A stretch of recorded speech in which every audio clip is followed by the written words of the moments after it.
clear.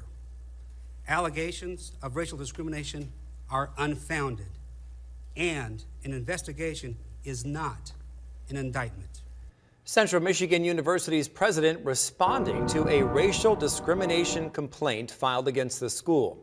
It's now being investigated by the U.S. Department of Education Office for Civil Rights. The complaint is related to CMU's elimination of the men's track and field team that was cut nearly 2 years ago. The university said it was a cost savings measure, but as TV5's James Felton reports, soon after the school created a golf team. I want to be very clear.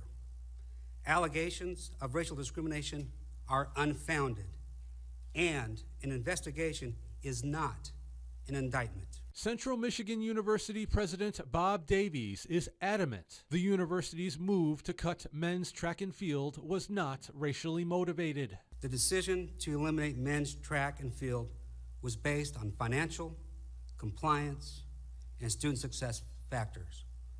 There was no racial discrimination involved. CMU is under investigation by the U.S. Department of Education Office for Civil Rights for allegations of racial discrimination tied to the subtraction of the men's track and field team in 2020. Then last August, CMU announced the addition of men's golf for the 2022-23 season. Carrie Hamill, who is on a committee trying to reinstate the men's track and field team, supports the federal investigation. Track and field is the third most black sport in the NCAA behind football and basketball, and so when you eliminate that, you eliminate a lot of opportunities for black students. The investigation into CMU began after Russell Dinkins filed a complaint with the OCR last October. Dinkins has worked to save track and field programs across the country. Now his attention is on CMU. There are 55 black men who participate in D1 golf.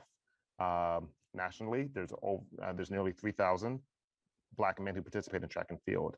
And so it is a huge difference in terms of opportunity. They really shouldn't be taking away a sport that does a really effective job at providing direct admissions pathways to populations that have historically been underserved. For his part, Davies welcomes the investigation. We will comply fully, and I strongly believe OCR will find no evidence to support claims of racial discrimination. James Felton, WNEM TV5.